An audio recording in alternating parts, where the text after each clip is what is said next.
The Quran says, you are busy piling up, calculating, developing your careers, your money, your occupation, your wealth, until you visit the graves. Think about it. When was the last time that you went to a funeral? Was it your mother?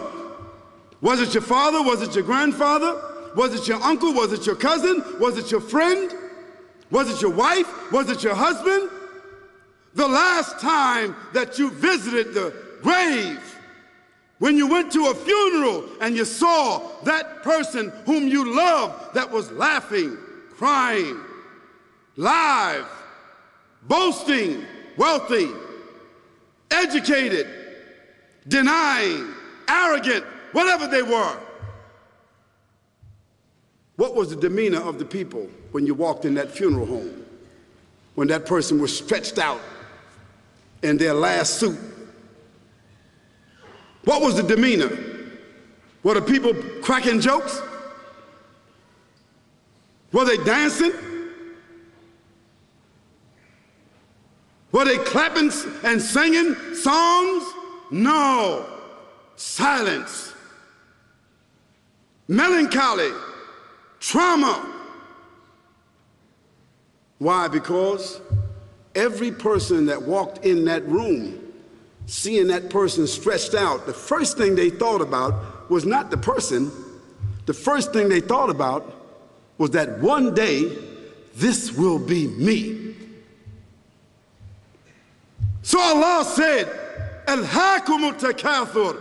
All of us, all of you are engaged in running your mouths, doing your business, multiplying, buying houses, cars, business, whatever you're doing. And when you're told about God, religion, life, morality, you're saying, look, I ain't got no time for that. I ain't got no time for that. I don't want to hear that. I don't even believe in God. Matter of fact, I don't even know if I'm going to die, and if I do, maybe I'm coming back again. As a matter of fact, science is so sophisticated that I think really that they're on the verge of being able to solve the whole thing of death soon.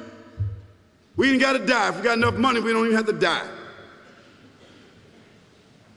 See how arrogant people can be until they visit the funeral house. And then after you go to the funeral house, if you got the guts, if you're able to do so, you go to the grave. And now this is another scenario. And you say to yourself, is that it?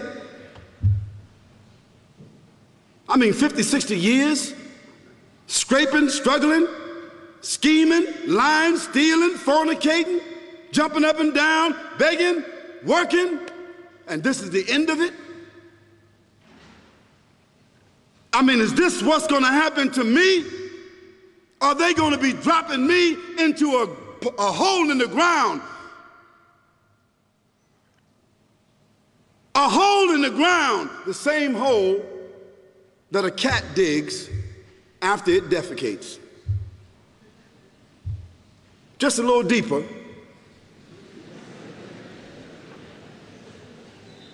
But for the same reason. The cat digs a hole because the cat has dignity. Something that human beings don't seem to have. Instinctively, the cat digs a little hole, covers it up. Humans have got to be taught to do that. But it's for the same reason.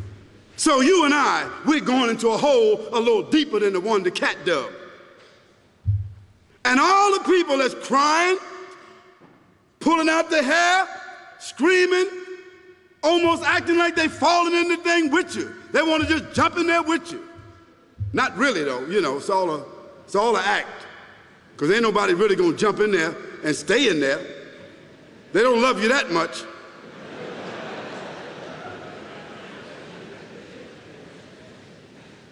And then after all the shoveling get done, and they fill it up, and the box, you can't even see the box no more, the coffin that cost $5,000.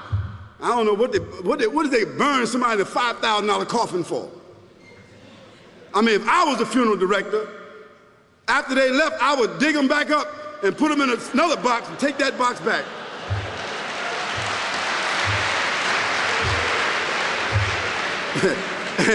and honestly, I'm telling you, that's what they do. Yeah.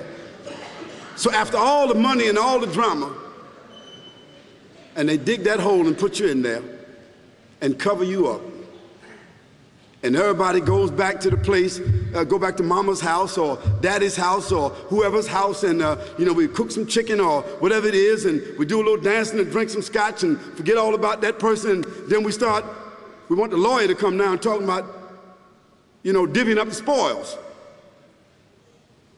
So if that woman who died had a husband, somebody else is gonna marry him, you know that. And that man who died, that woman, in about 6 months or a year of grieving or whatever it is, she gonna come to understand that she needs somebody else to be with, so she gonna marry somebody, so that means if his suits are still in the closet and he can fit them, who gonna wear them? So it really means that after all this time, and the people walk away from that grave, it's over. What about that person in the grave? What's happening? Because you know and I know that death is almost like sleeping. Death is like sleeping. Your body is gone. Your body is dead. Your spirit is gone, but your consciousness is there. Yes, brothers and sisters, you and I are going to know when the people put us in that box and put us in the grave, we are going to know.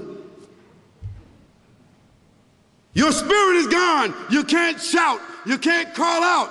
You can't say, don't leave me here. But you're going to be hearing and you're going to be seeing, because that's a different kind of consciousness. But you can't move.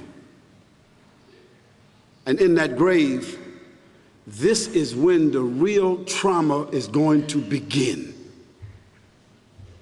Because there's a reason for humans to go inside the grave. If the Creator wanted to, He could have caused us to live and then disappear into the atmosphere. But He didn't. He caused us to go into another womb called the tomb. You started out in the womb of your mother, and you wind up in the womb of the earth called the tomb. From the womb to the tomb. This is the whole trip. And this is what you have to think about. That grave is going to be a place of drama and trauma. A place where you're going to be questioned before you're resurrected. And brothers and sisters, do you think that human beings that have the ability to take a piece of earth, dig it up, irrigate it, put down seeds, plant corn, whatever the case might be. The corn comes up, they harvest the corn. Then after that, what happens? They cut it down, dig it up again, put new seeds in there, and what happens after that? Comes back up again. What happens in the winter? All the leaves fall off the trees and the earth goes dead. And what happens in the springtime? The water comes, generates the earth again, germinates all over again, new grass, new leaves, new flowers, new fruits. So Allah says, and a sign for them is the dead earth. After that, we give it life. And then you eat the fruits from that. So Allah says, the one who gave you life in the beginning, is He not able to give you life all over again in order to judge you? Yes, certainly. You may want to deny it because you don't want to be judged.